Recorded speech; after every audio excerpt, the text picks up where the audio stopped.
for our special guest. Our series of interviews for Saving America establishes that the world is full of interesting people. Once you hear from our next guest, I'm sure that you will agree that she deserves the moniker of interesting person. Saving America welcomes Jennifer Galardi, who is a senior policy analyst for Restoring America's Wellness in the Heritage Foundation's DeVos Center.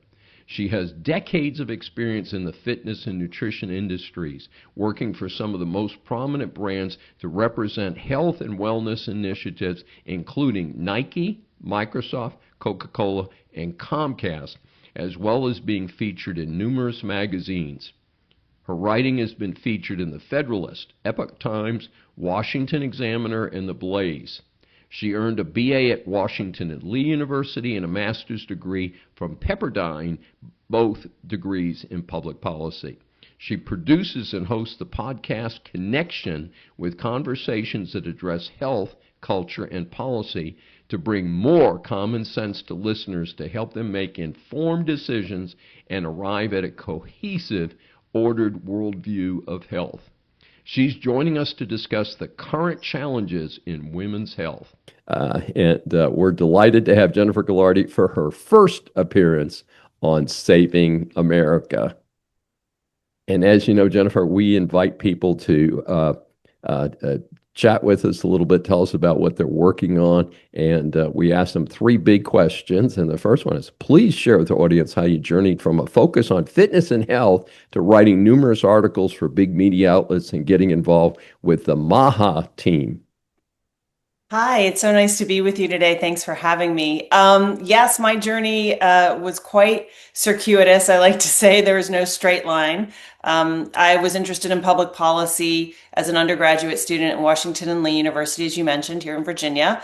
And I kind of left that behind when I moved to Los Angeles, California in 1998. And I returned to one of my other passions, which was dance. And my dance career kind of took me into the fitness world. So I spent decades kind of learning everything I could about fitness as far as biomechanics, the body, got into teaching all sorts of classes, everything from Tae-Bo, I don't know if you remember Tae-Bo and Billy Blanks in the 90s, to dance fitness classes, to bar, kind of went through all the trends, got into teaching yoga and meditation, went back to school to get a certification in nutrition, and was just immersed in this health and wellness culture in Los Angeles, which I'm sure many of your listeners know, like it is kind of the epicenter of where all of these ideas, some of them kooky, some people think a little bit kooky, but it's where these ideas originate. And a lot of them do end up coming mainstream, and a lot of them do end up having science supporting those ideas for health. And so I kind of just submerged myself in everything that I could. And then COVID hit. And I think, as with many people, my life got rearranged. My priorities became realigned. My personal internal world became realigned. I returned to Christianity. I started seeing the cognitive dissonance around me. Everything that I kind of knew from alternative medicine and healing and health and wellness, nutrition, food as medicine, all of the people that I hung around with, I won't say all, but a good majority of them all of a sudden went crazy during COVID and had circles around their Facebook profiles saying, I got my vaccine. And, whether you did or you didn't, that's fine. That's a personal choice, but kind of the propaganda that went along with it. And I was just like, this is really weird. This is strange. It felt strange to me. I was in California, which was, is very different than Texas, where you are, yes. Very different than Florida. We were under the tightest of restrictions, and it actually felt a little like cult-like behavior, of which I knew something about. I was kind of in this yoga cult that I had come out of, and I felt like these people were acting very cult-like. And so I started going down a rabbit hole, I think like a lot of people did, asking questions about our medical institutions, our once highly regarded institutions. To be honest, I never really had high regard for any of our medical institutions, because I kind of understood inherently that our health system was more of a sick care system. It seemed not to actually get people to wellness and to healing. It seemed to just get them on this hamster wheel of medication and doctor's appointments and insurance filings and Medicare and Medicaid, and it seemed insane. So my approach had always been to stay out of the system. So I did everything I could to kind of never get into the system to begin with. Never had a prescription medicine, took a lot of supplements. I was in California, had a lot of sunshine, a lot of fresh air. I hiked. But again, COVID hit, and I was already feeling like I had, I hadn't hit the apex of my career, but for me, I had wanted to do everything that I felt I was being called to do in the health and nutrition worlds. And I just got this crazy idea to go back and get my master's degree in public policy and return to policy for health policy, again, which I quickly realized had nothing to do with actual health. It had to do with symptom management. And so I was a little disillusioned and a little frustrated, saying, well, I don't really know what my place is going to be in this policy arena when the entire establishment is kind of set up against everything I believe, right? Personal sovereignty, taking care of yourself, personal responsibility for your health. If it were up to me, I think we should disconnect health insurance from our employment system. Like that just seems a little odd to me. That anyway, that's another path to go down maybe later. But I was wondering, like, what is this? Where am I going to work? I'm a conservative now, living in California. There's not many people I can work for unless I'm just kind of on the other side of the battle in California, fighting to save it, which feels a little futile. And God bless my friends that are still there, like, keeping the ship afloat, trying to. And then all of a sudden, RFKJ, Robert F. Kennedy Jr. comes on the scene and is just speaking my language and the language of people who have been fighting for their health freedom for a very long time, saying, we don't want vaccine mandates. You can get it. Don't force it on me.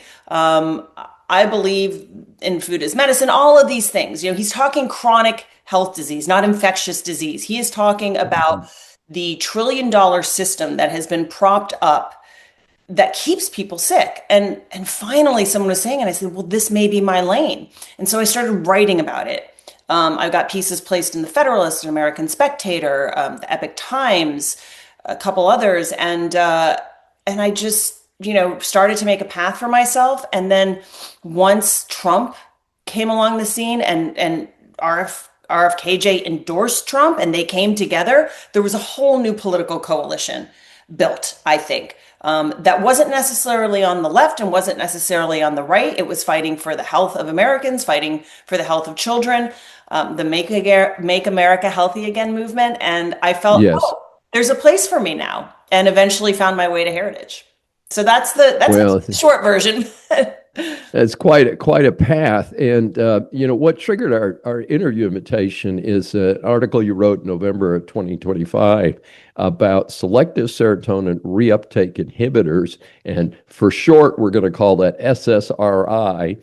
And young women today are affected by that. You wrote an article called "Most Women Are on Crazy Pills and It's Bad for Everyone." And tell us a little bit about SSRIs and basically the quick summary of your article.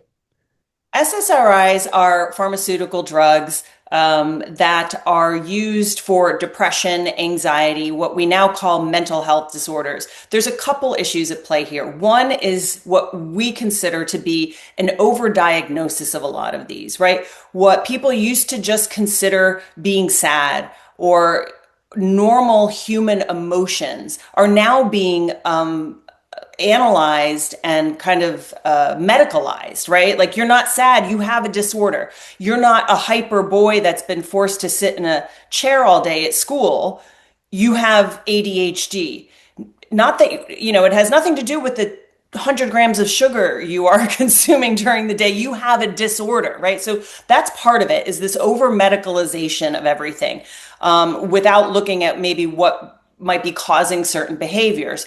And now, and our medical system has kind of encouraged this through the insurance system, right? Because doctors now listen to you and say, oh, you have symptoms. They put it into a computer and it gives you a code.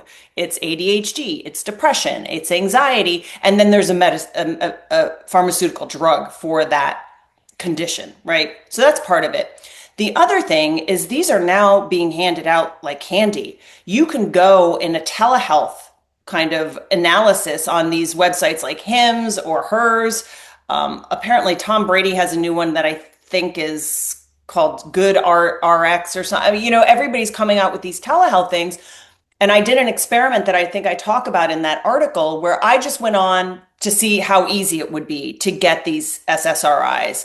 And I fibbed some symptoms, and essentially I could have had pharmaceuticals shipped to me within a week without a in-person visitation with the doctor, without anybody asking me any more in-depth questions about my diet, about my sleep routines, about any recent kind of trauma, meaning like emotional trauma, like a divorce or a parent died or a child, you know what I mean? They didn't really go much into depth. And so we're handing these out and getting people addicted, and particularly women.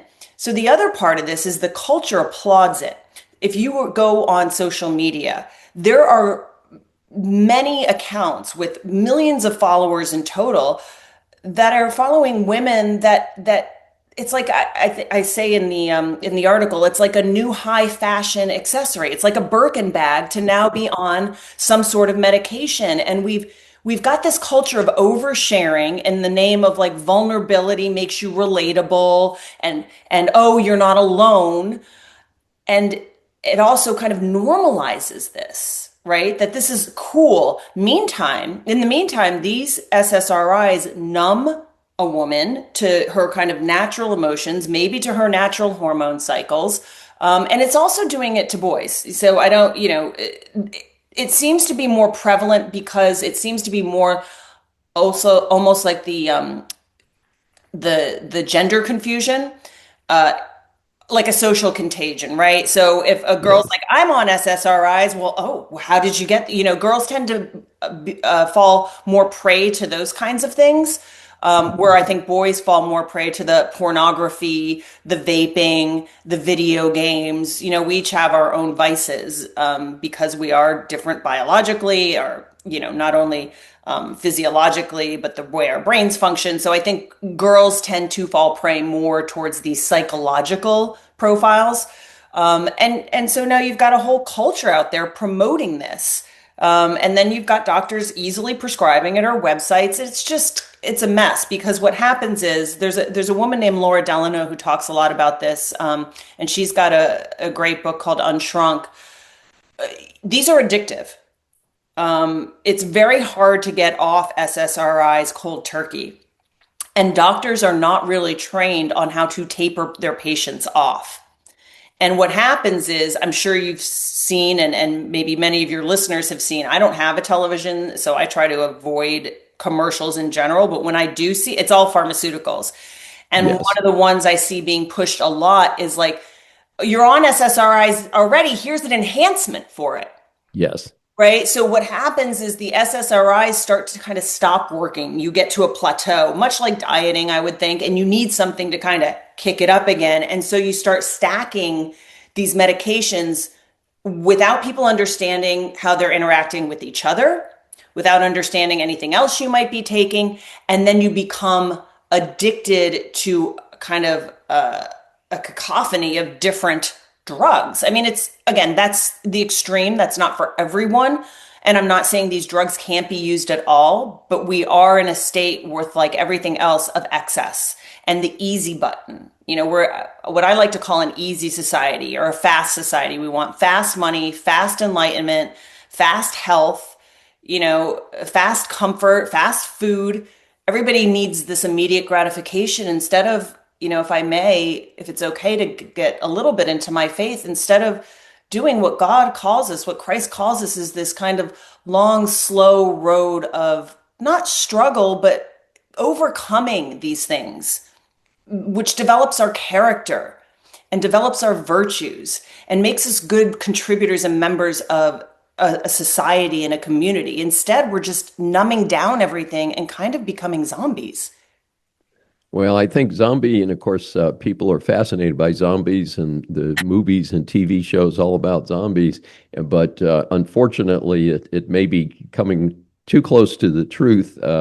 And I share your concern. And of course, it's not new. I remember the Rolling Stones, which was well before your time period, released a song called Mother's Little There's Helper. Little Helper. That was And she went out the door and took two more.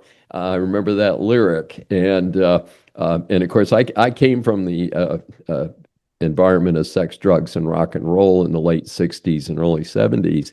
And I'm a lifetime anti-drug person, by the way. And mm, so I actually was managing rock bands, and it was and folk singers. It's quite an experience during that time period to say, look, what you do off screen is one thing, but when you're on stage, I need you to be straight. And I went through some stuff because people were under the impression that somehow doing drugs and alcohol made them better performers. And nothing could have been further from the truth. Sadly, they couldn't tell a good note from a bad note when they were high. So mhm. they would think, oh, I was high and I had this great riff, and I'm backstage stone sober saying, I heard that in rehearsal, and it was a lot better in rehearsal when you weren't drugged up. So it is interesting to see how some of these things come back around. So we went from illegal drugs to a generation where we're primarily talking about legal drugs that medical doctors, and of course, we just had about the same time your article was released, the huge Sackett family settlement on is it OxyContin, and that they deliberately addicted people to a painkiller when we should be using them strictly for post-operative situations and then get back out and figure out another way to get there. So certainly understand that. So let's stay focused on women's health. So what are your key concerns today looking at the younger generation and the challenges they face? How do we get past that point? You know, there's so many things because, and it all comes back to something you mentioned when you talked about Mother's Little Helper, right? The drugs that women started taking um, in I think that was in the 60s, 70s, like you said. And Yes. I really think I'm going to go like way back and kind of historical context, but when you start to separate the natural family, everyone suffers. So when we move from an agrarian to an industrial age, it's not that women never worked, right? They're like, oh, you're slaves to your women worked all the time. But they used to work within the context of the family, and everybody used to work. The children, the mothers, the fathers used to work on the farm to produce food, to create opportunities, and then local banking, and everything was centered around community and the family. And then you had these institutions that supported those things: local churches, local schools, VFWs, Rotary, women's clubs, whatever it was. Everything was centered kind of around what Burke called the platoons, the little platoons, right? You and your little army, whether it's your family and your extended family, aunties, uncles, grandparents, and then we took the men and sometimes the women out of the home and said, oh, you're going to work here. Feminists are hilarious because they're like, women wanted opportunities to work. Well, they could work. Now you're just taking them out of the home. Would you rather work for your family, or would you rather work for some like impersonal factory boss man who doesn't give a jack about you and your family, right? So I think what I'm saying is the further we get away from that, and the further we get away from the natural order, the more depressed, lonely, anxious we're going to be. Technology has played a role, industrialization plays a role. I don't think we can go back. I'm not suggesting we all go back to be Luddites, but we have to somehow recreate the fabric, the moral fabric of society, and what makes for true joy, whether that's a reinstitution of religion in your with it, or some sort of faith within your family. Finding ways to connect with people on a very human level, and these kids aren't doing that these days. And so, what concerns me is this epidemic of loneliness, which was coined by the Surgeon General, I think in Obama, if not Biden, Murthy. It's a real problem. And, Yes. and And what plays into this is the birth control pill, right? Because women are now not encouraged. The only question young women get asked is, what do you want to be when you grow up? Right. And mother usually is not a sufficient answer. It's not acceptable for most universities anymore. So this kind of feminist ideology has really pushed women to ignore their biological functions. And I'm not saying everybody has to get married, but there is a certain calling to our own biology, right? Yes. There's a yearning, and unfortunately, that kind of passed me by before I realized it. And I do have some regrets about that, being older. And, I was in Los Angeles and living in this very kind of girl boss culture. And oh, well, you can have a family later. You can have a family later. You can't, right? And I think extended health might help women have babies a little later, but 20s, 30s is that window. And if Yes. that's missed, we have to be honest with young women about that. But the birth control pill has real ramifications. It's essentially medicated menopause. And that's not what doctors are telling women birth control is. Much like the SSRIs, they're just throwing it out for any symptom. You have acne, birth control. You have heavy periods, birth control, instead of getting to the root causes of why that is. So I'm concerned for women's health in that arena. The good news is this new administration is really focusing on women's health. What I don't want to see is, much like feminism has done, is now ignore men in favor of women. We all need to be considered. We are complementary. Our biology is complementary. Our behaviors are complementary. This war between men and women needs to end. So we need to focus on both men and women's health, because we do function differently at our endocrine system level, hormonal level. And we both need to kind of work on ourselves to understand we need each other. And I think I'm worried that women are not getting that message. We're trying to kind of combat that message at Heritage with our family policy, with our Restoring American Wellness initiative, for the actual health part, with the mental health, the tech. There's just so many things that are stacked against us. But I do believe if we come back to basics, what's important in life, like I mentioned, faith, nutrition, good health, family, community, we can return to some sense of joy and health in our lives. Well, that sounds like a very positive outlook, and I sure hope people will listen and read your materials on that. How can our audience get more information about you and your important work on health in America? My website is my name, jennifergalardi.com, but mostly I do things now with Heritage, the Heritage Foundation, and our Restoring American Wellness initiative. It can be found on our website. We also have a podcast out. So I did have that Connection podcast you mentioned, but we've kind of brought that under the umbrella of Heritage, and we now have our Restoring American Wellness podcast. So people can look forward to conversations with kind of big names in the MAHA movement, and then experts in their fields, sleep experts, nutrition experts. It's not necessarily going to be a health podcast. It will be kind of where health and policy meet. So I'm super excited about that. I am on Twitter, although not that active anymore, trying to keep my own sanity. Instagram, if they do a Google search, they'll probably find some good stuff in there. Absolutely sounds like a winner. Jennifer Galardi, it's so nice to meet you and to have a chance to talk about health in America. This is Dr. David D. Schein for Saving America. And thanks for joining us. And check us out, among other sites, YouTube at Dr. Dave Saves America.